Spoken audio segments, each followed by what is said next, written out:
Okay. Then people can jump on as they get on and go back and watch the recording. So happy Friday, y'all. Melissa and I were talking when she first got on, and I admitted that this was probably the week that has been the hardest for me social distancing. So I think that's why I have on my Team Spirit shirt today, and mixing my drink right as we got on. But I just shared that because I think so many times we look at other people and we think, oh, they have it all together, they're so positive. And I think every single person has had a moment during this time where they're thinking, gosh, I don't have any of this together, and where are my friends and where are my lifelines? So I share that, and it's all of you today. And I know many of you are friends of Melissa's that I have not had the opportunity to meet before. So welcome to our virtual happy hours. Feel free to share them with other friends. We have a website just because it made it easier to organize, hollyhappyhour.com, because I wasn't sure what to do. But you can go back and watch past recordings, see what's coming up. This isn't for my friends, this is for anybody, so that we do stay positive and productive and learn while we have drinks and see humans as we continue to social distance. I'm super excited. So Melissa Hancock and I went to college together. She was a class ahead of me at Texas Tech and a role model. She was a leader for Pi Phi, which is one of the top sororities at Tech. She was homecoming queen.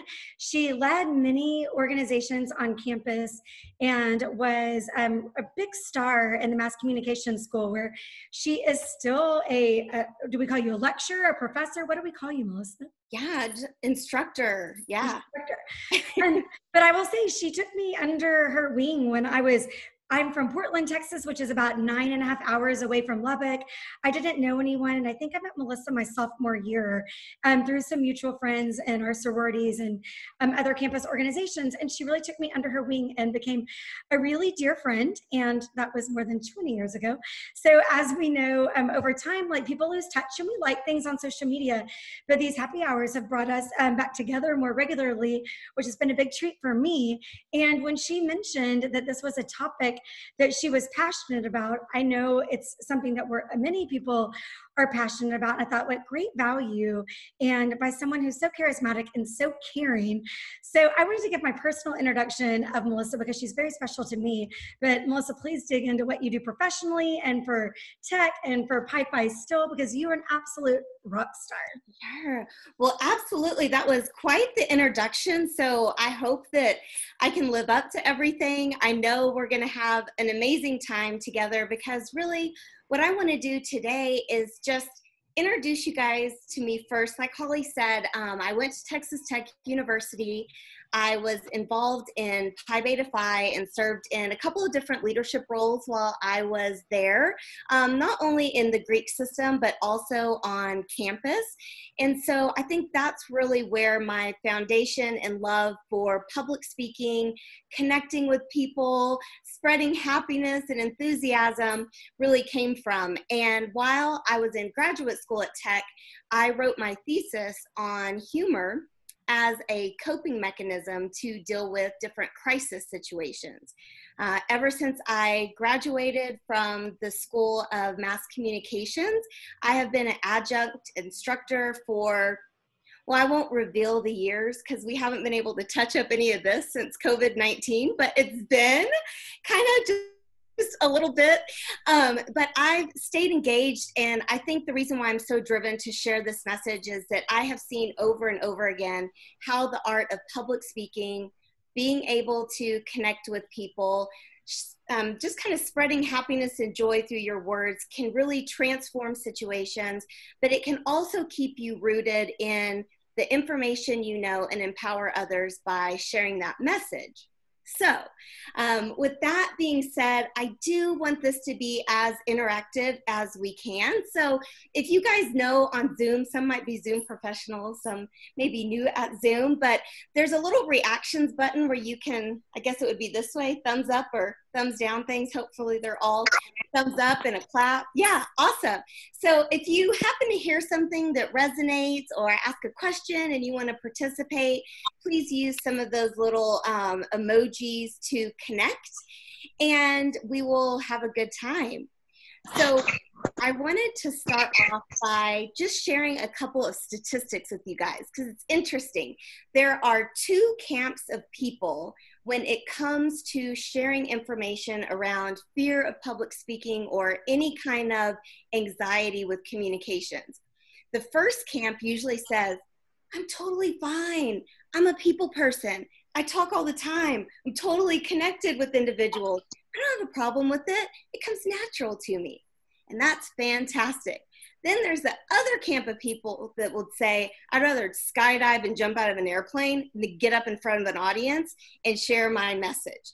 And so what I'm here to say is that whether you're in camp 1 or camp 2, at some point in time in your professional and personal career, you will find that you will experience some nervousness, some anxiety, some hesitation with getting your message across.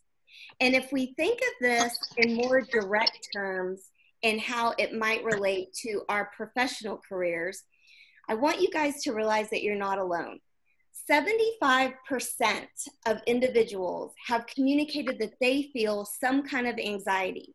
So if we translate that, that's 3 out of every 4 person. So 1, 2, 3, oh, we won't do that. We won't count people out. But a fair amount of us on this very Zoom call have probably experienced some level of anxiety or nervousness when it's come to communicating with individuals. Furthermore, public speaking is ranked as the #1 fear amongst people, and that's second to spiders and death. So I would hope that people would not veer on the second side, but you never know. Sometimes you're in situations and it really kind of scares you.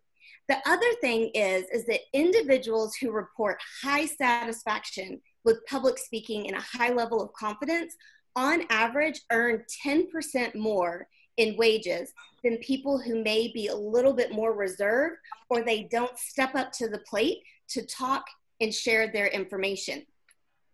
The other thing is that individuals who have quality communication skills are willing to step up to the plate and share their information are 15% more likely to get that next promotion than the other counterparts that may not ever step up to share their information. So I say all that not to scare you even just a little bit more, but to really just show you why we are here today.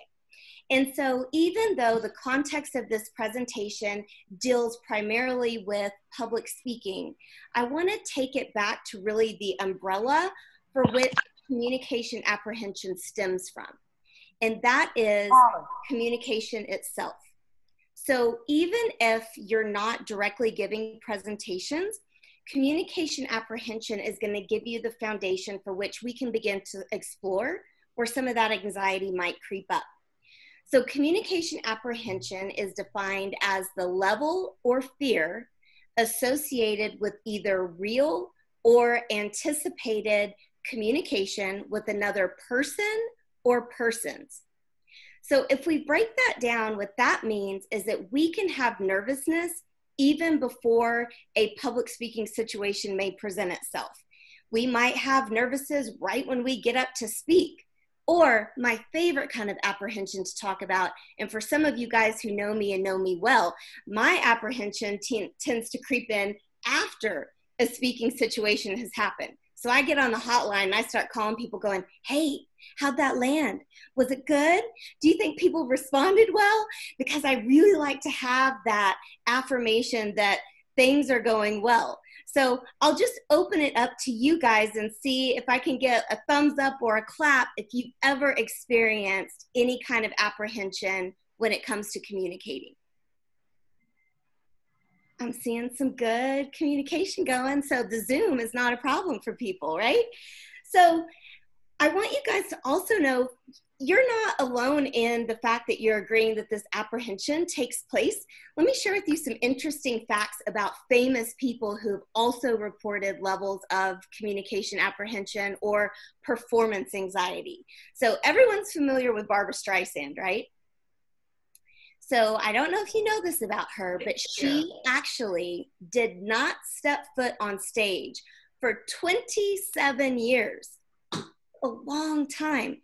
And it was all because she had this fear of what people would think of her or that she might let people down. So she simply avoided that opportunity to share her talent. And I really feel that the magic of communication and the excitement around our ideas can only come to fruition if we're confident enough to step up and share our message. Also, Warren Buffett has invested lots of money, and we know he's got some laying around, to improve his public speaking skills.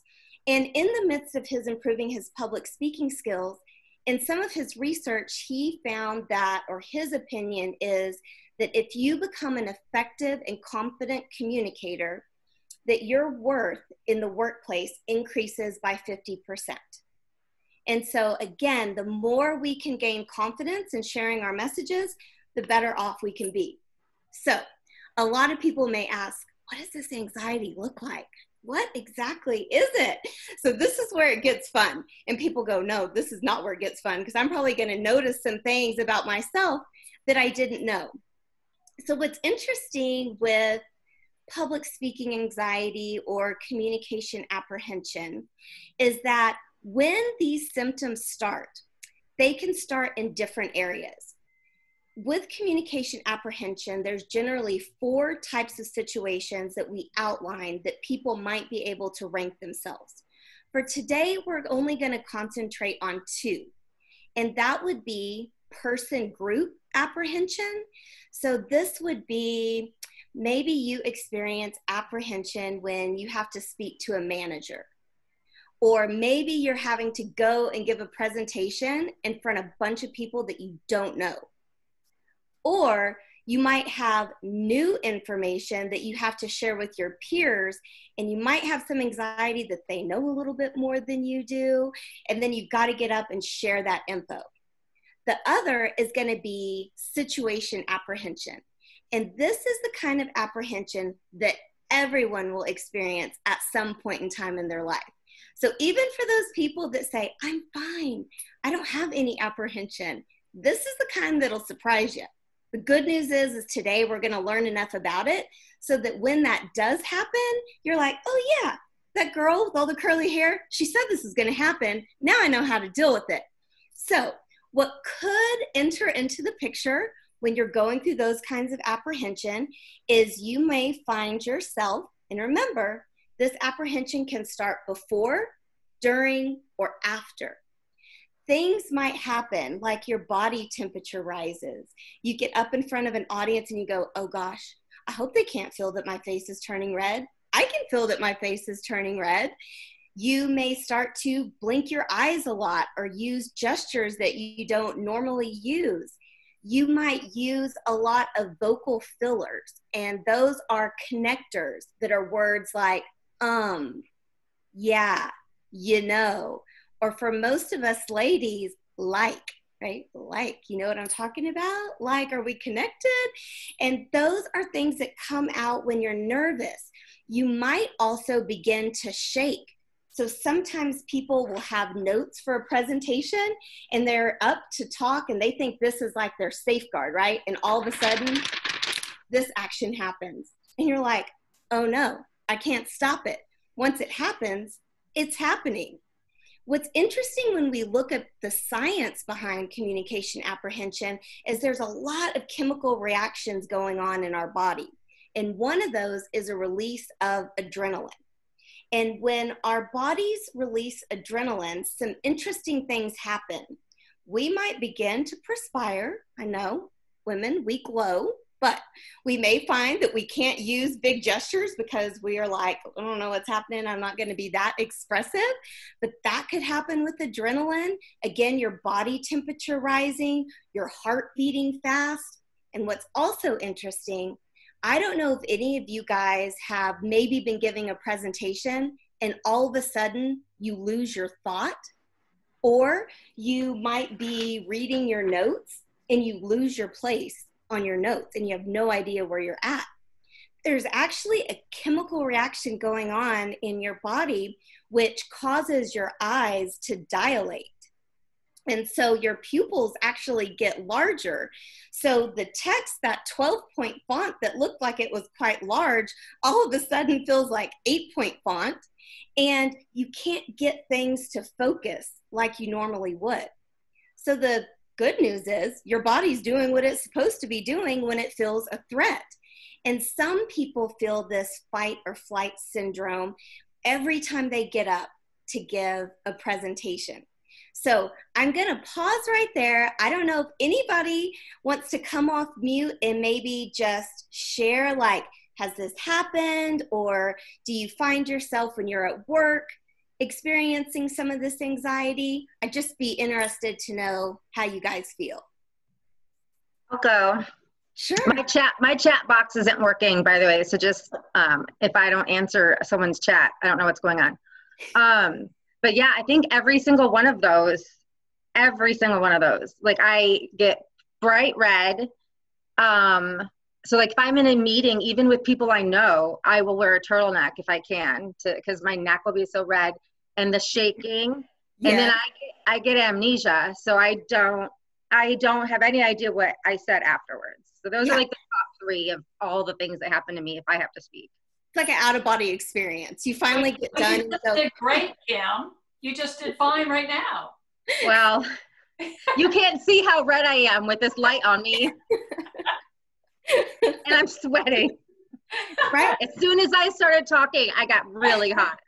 Well, and that's the thing that's funny is that people have said, oh, well, in this COVID-19 era that we're living in, are people fine because we're presenting things at a distance, you know? And really not. A lot of times there is more self-judgment that goes into presenting and being involved on Zoom calls. A lot of people really tear apart their appearance, or they don't really want to be seen. So they might chime in and say something and then take their picture down. And we lose a little bit of that connection. But I think a lot of that is really normal. And as we go through this process, I hope that you guys will find a little more grace that you give yourself in the process, because like I said, it's a natural reaction for your body to do these things. The second thing is when you notice these things, it's a good indicator that you care. And people who care outperform those who really would rather just not be involved or give any other additional or extra output to things. So Kimberly, you're right on track to becoming like a Class A public speaker extraordinaire. So yeah, I like it. Does anybody else want to share any experience? Melissa, I'll share. So this week I had to do a Google Hangout call. It was myself, my manager, and another peer. And my peer and I had to role play. And of course our cameras are on, mics are on, and they were recording it. And I worked myself up so much that morning. This is TMI, but my chemical reaction was like I had GI symptoms, like I was a hot mess. So it was very real, you know, but it went okay. It went good. Yeah. Well, and you know, it's funny because those symptoms for people will probably not totally go away.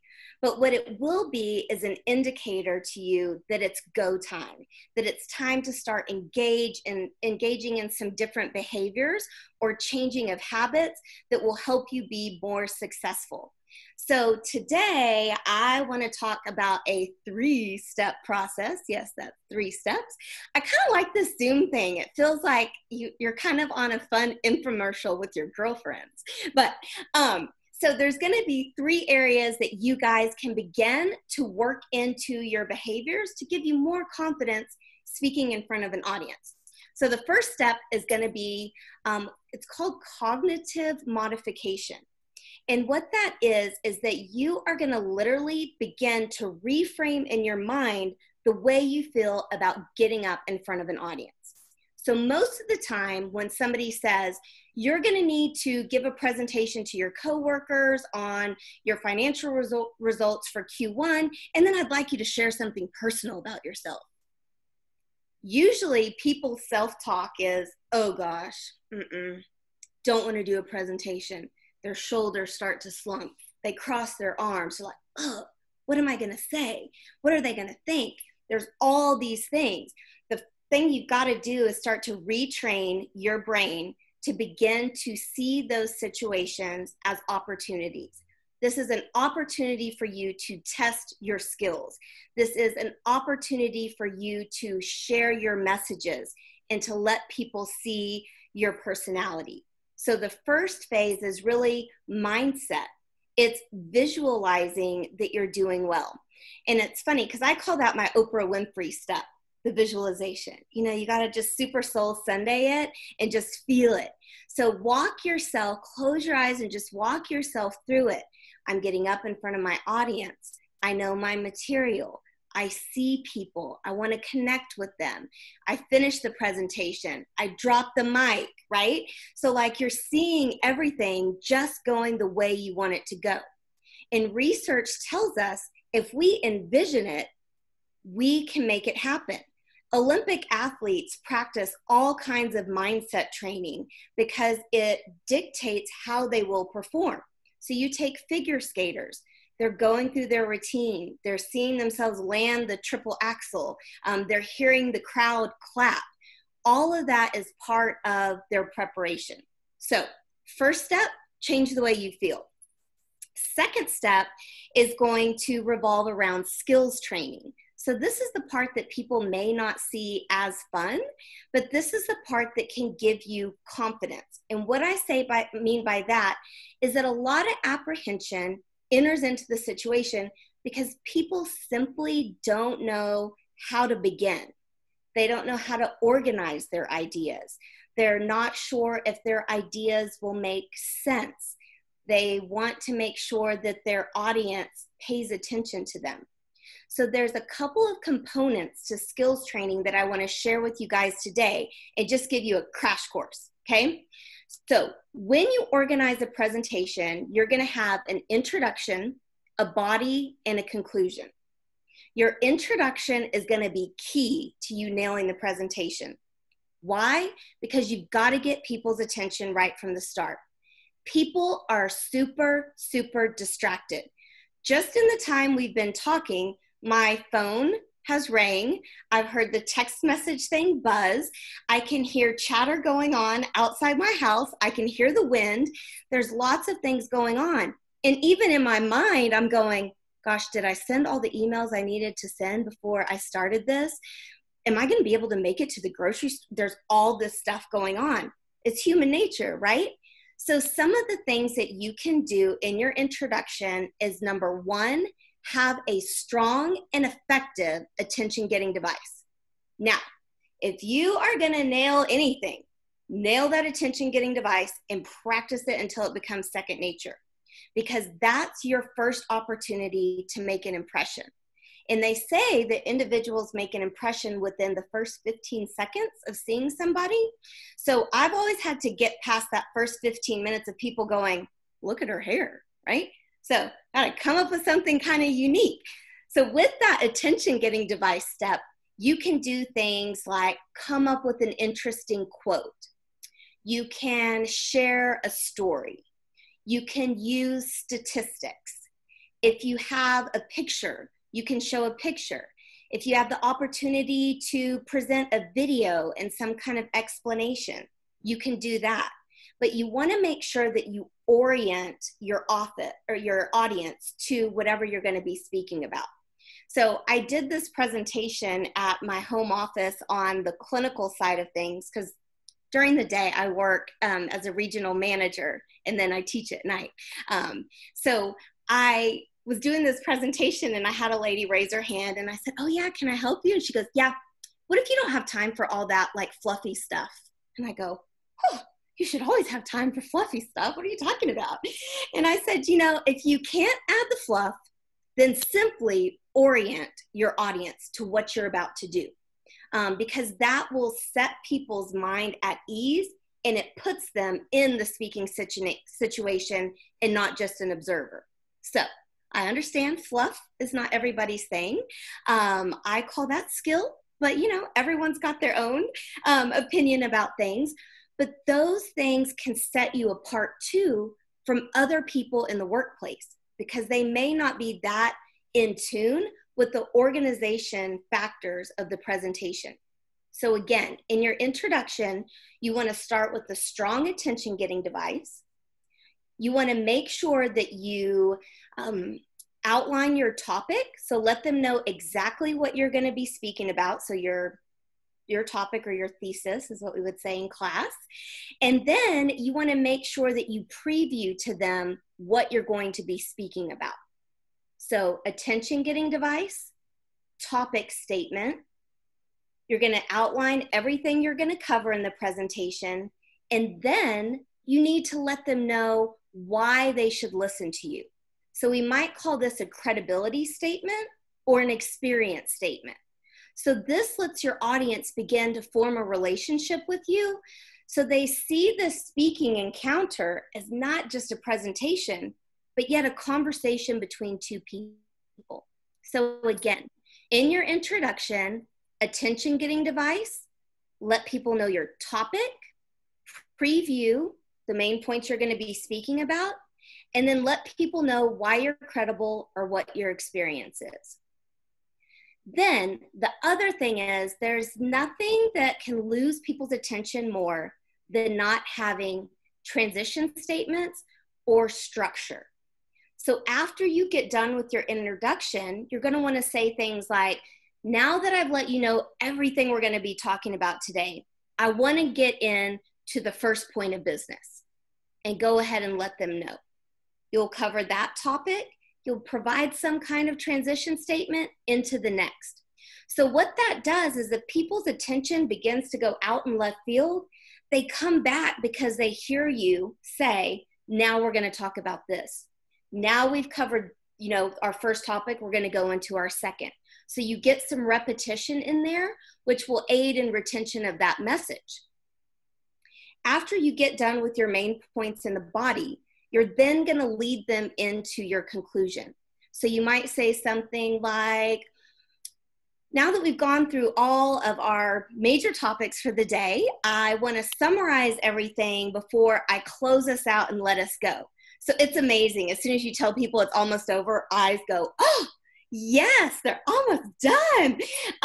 But what's good for you as a speaker is that means you get to leave them with something, okay? So you are going to conclude, rephrase the points that you talked about, and then you're going to flip that attention-getting device in the end. So you're going to have some kind of powerful quote, or if you referred to a story in your introduction, you might revisit it in the end and kind of tell what the ending of that story was, right? Because your goal is, at the end of your presentation, you want some nugget of information for someone to hold on to that and share it with someone. And that's kind of a term that I coin, making sure that your messages have momentum. If your messages have momentum, you have influence and you have impact. And there's nothing more rewarding than having somebody share your message. Because if we think about storytelling from the beginning of time, if those stories weren't effective, they wouldn't have been shared over and over again, and they wouldn't have had meaning for people. And individuals need to hear messages to connect. So that is a great way to kind of frame out your presentation. So I hope some of that info was new for people. And you get into a whole different realm when you start to talk persuasion and a little bit of motivation, but that's a great framework. So if you start getting anxious when someone tells you you've got to present something, you can then go to that framework and have a place to start. And that should start easing some of that anxiety. So with all of that being said, I don't even know what time it is. I've just been chit-chatting. Don't worry about time. But it really comes down to happiness. And I have often said, people will ask, what do you think has helped you in your career the most? How do you feel that you develop as a professional? And I've always said that I think my superpower has been happiness, because even in the midst of chaos, if you can find some level of happiness, you can keep going, and that inspires others. And I feel that we can truly do that through our words. So if there's some non-traditional advice that I can give you in terms of building your confidence, on the day of a presentation, everyone should have their anthem. So this needs to be your hype song. Baseball players have a walk-up song for a reason, because they're about to knock it out of the park. And that's what you need to think you're going to do and believe in your presentations. So I play a little bit of Queen, We Will Rock You before I give presentations. And I mean, I will say, I think my husband has walked in a time or two. I think someone, oh, that girl is on fire. Yeah. You may get some like dance moves down, which would even add to your delivery. But that's like an awesome trick to get you amped up.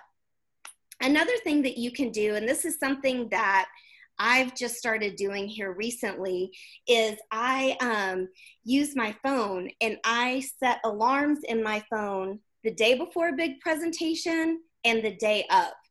And so 3 times a day, my phone will come up with some positive words, or it might come up with a picture or a link to an article that I need to brainwash myself with before I get going.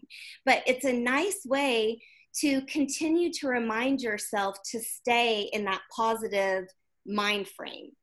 And then the last thing that I will say is just have fun.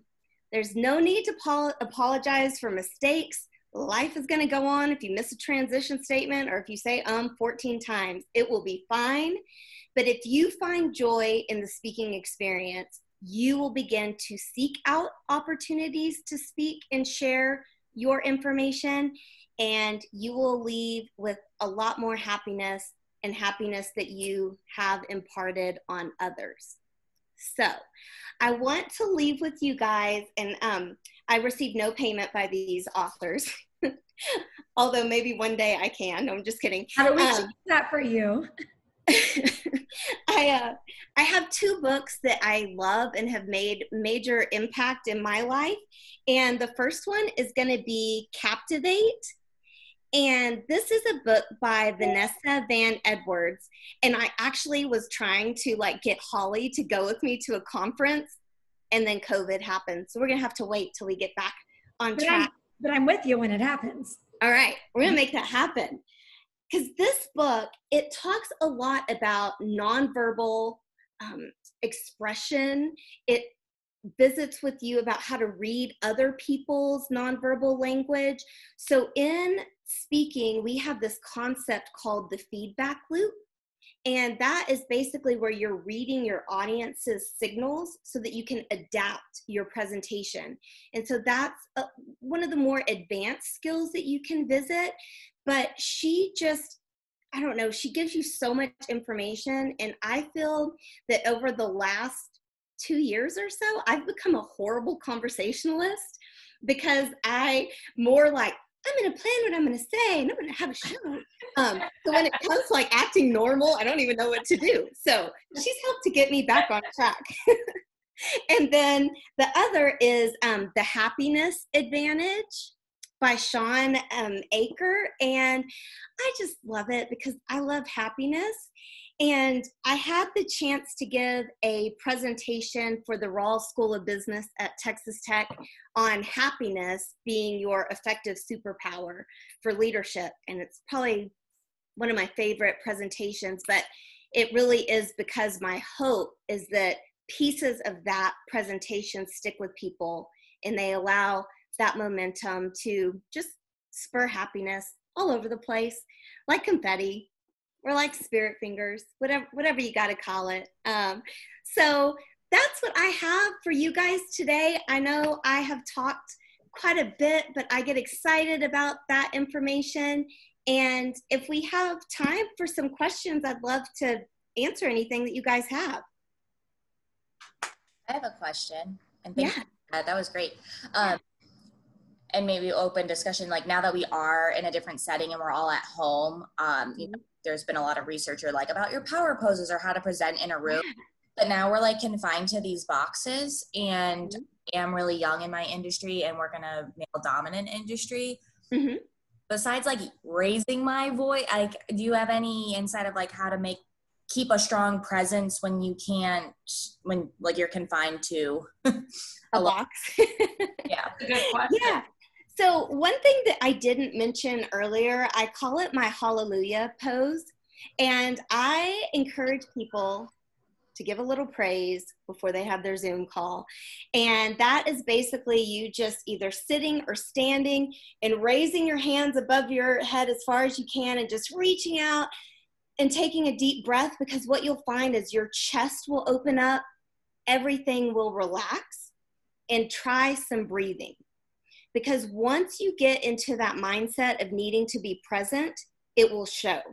And I got busted this past week on a Zoom call because I guess I let my facial expression drop, and someone thought it was fun to take a picture, and they're like, I was trying to find it for y'all. It's horrible. I mean, I didn't have any makeup on. Oh, here it is.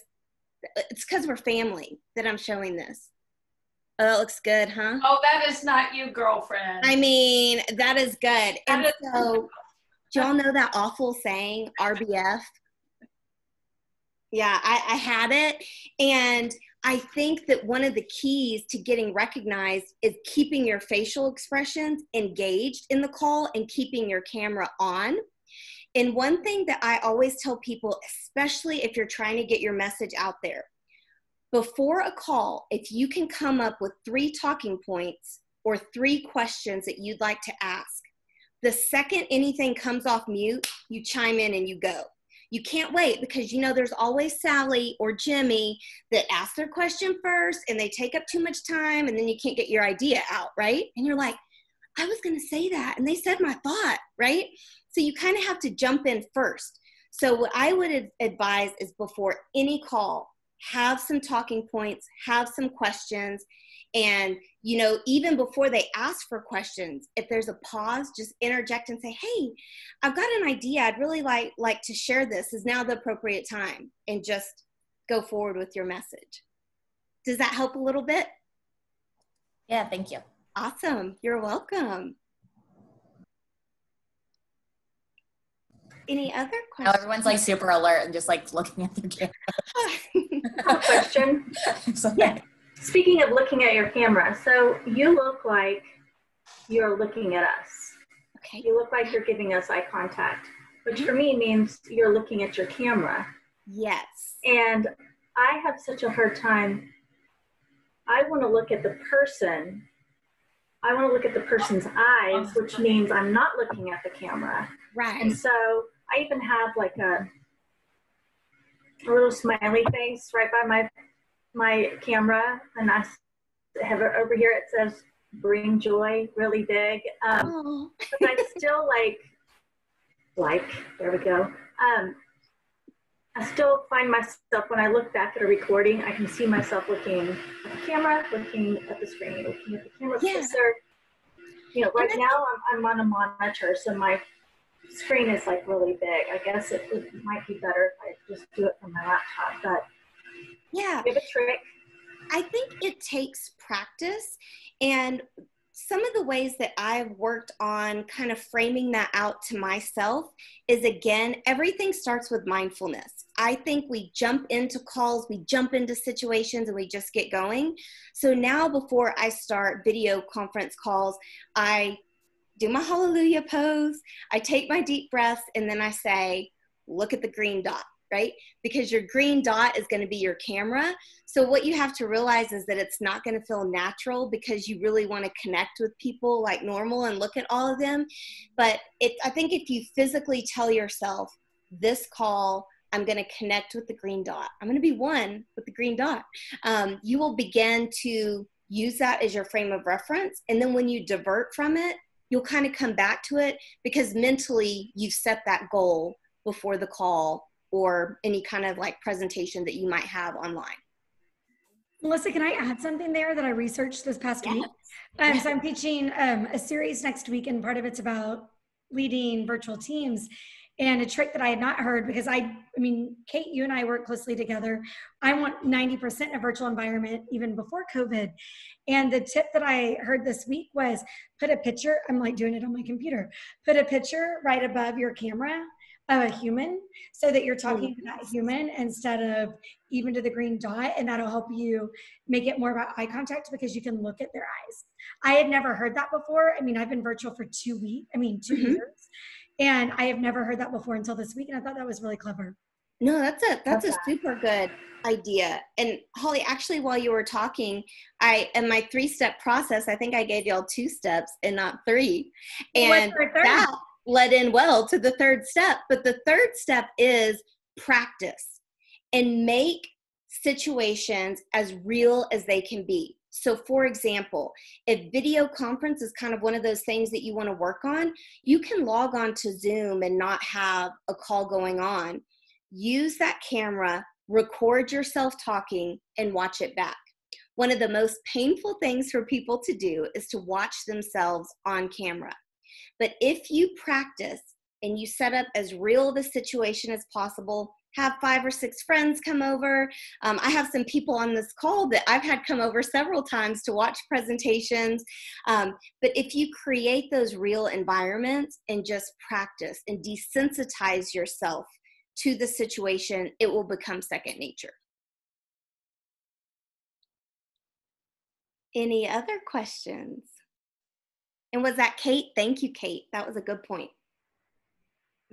Thank you. Appreciate it.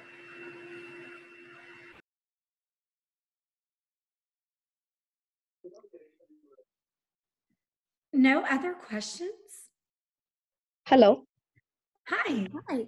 Hi. Hi, Melissa. I have a question.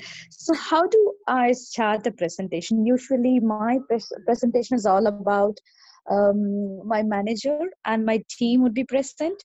And I would like to know, how do I begin the presentation, welcoming everybody and then start it? Yeah.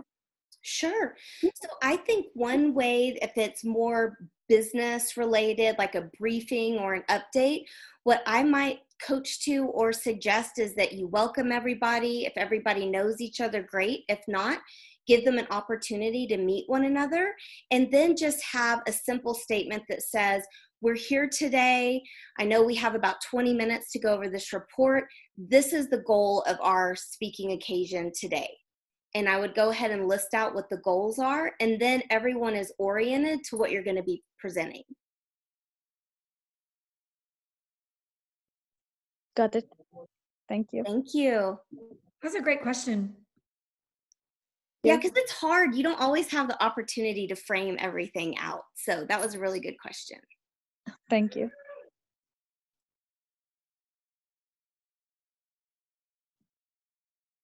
Anybody else? Anybody else? I was just going to comment real quick, Melissa, on what you shared about recording yourself and watching it. It is, I can vouch that it is extremely painful to do. So my big anxiety moment this week, that was the recording. I went back and watched it, and you pick up on a lot of things like your mannerisms. So I think, Spencer, you had asked, like, you're in this box and kind of what it looks like. And there were some times where I was using my hands maybe too much. It was a distractor. I said a lot. I noticed like I kept touching my face in weird ways, just things that I didn't think about in the moment. But when watching it, it really brought a lot of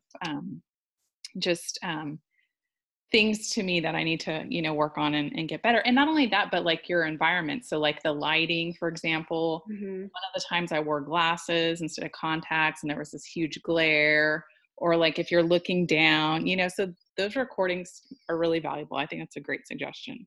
Y'all, one thing that I learned in the past 2 years about being in this virtual environment after being in physical environments for 18 years, if I have a big presentation, I put my iPad in front of my computer. Dildy, don't tell on me. And so I have it set up on a stand so that I can actually read like a teleprompter from my iPad, but still be talking to the computer, and the people on the computer can't see it. It's really helpful. Oh, nice. Nice. That's I a like good one. that. I have coworkers on here that are going to tell on me. Yeah, that's awesome. But you do it so naturally, and it takes practice. And I think that's amazing. I did a virtual open house yesterday, And after I watched it, I deleted it. It was live because I said too much and I talked, and I went and deleted it 5 minutes later from You heard Facebook. Melissa. It doesn't matter if you say 30 ums or 20 likes. Just keep being yourself. She had to delete it though. She mentioned the death of the client's husband. And I was like, Del D, you have to delete it. I did. It was bad. I'm glad that you were there for it. My partner today said, "Oh, it was amazing. I want to go watch it again." And I'm like, "Nope, it's gone." Well, and you know, we're probably our harshest critics too. And so sometimes we'll pick up on little mannerisms that are kind of part of our authentic self. And you don't want to water down all of that. You want to keep some of it because it's what makes you who you are. Like, I know I have like this shoulder thing I do when I speak. Most speaking coaches would be like, you need to stop. It needs to be all like in your box. And I'm an out of the box kind of girl. So I'm going to, you know. I notice I nod a lot, like in agreement or something. Cause like a room. And I also like read this article that like women do it a lot more as like, I'm listening to you. And so like, there's a whole psychology behind that because men don't. But I notice when I do it in a room or especially on Zoom, like you don't want to cut someone off. So but I'm like, but do you get it? So for me, it's like my way of saying like, I understand what you're saying because I hate. Or you're involved in feedback and staring at like a bunch of like, it's like very calm faces. Zoom bots. Yeah, robots. I think I nod the whole time. I always nod. I have one more question for you. Please. So, first of all, you're beautiful no matter what. And you look amazing. The lighting. Do you have like one of those ring lights or what do you have going on there? Okay, so I'm going to have to take a picture and put it in the email that I send you guys because the other day I was telling my husband, I said, I promise I finally got some sleep, but I had these bags under my eyes. I don't know what's going on. So he went out to the garage and like got this clamp light and like hung something. And I was like, oh my gosh, it looks like a garage in my office, like with garage lights, but it worked. And so today he surprised me and got me one of those ring lights, which was like super, super nice. So that is the secret. It looks great. Well, thank you. It makes a huge difference. I agree. I mean, I'm like looking at myself and then I'm looking at you and it's just, I'm going to order one here. Yeah, and you can, I mean, if you have a desk lamp light that can click on, it worked too because I used that the other day. Okay, great, yeah, thank you. Thanks for that question, Kate. Yeah. Anybody else?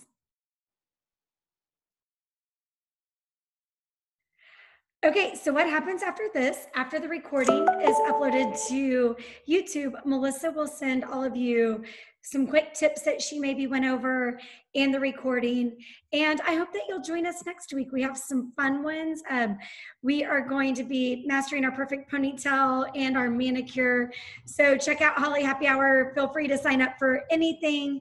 And Melissa, this was absolutely incredible, not surprising because everything you do is completely amazing and positive. So thank you for bringing the topic up and for volunteering. And as you said, this has become a little family. So for the new people, welcome to our family. And we hope that you'll be back. And Melissa, I look forward to seeing you next week and really appreciate the knowledge that you brought us today. Thank you. And thanks, you guys. Happy Friday, everybody. Have a good weekend. Bye, everybody.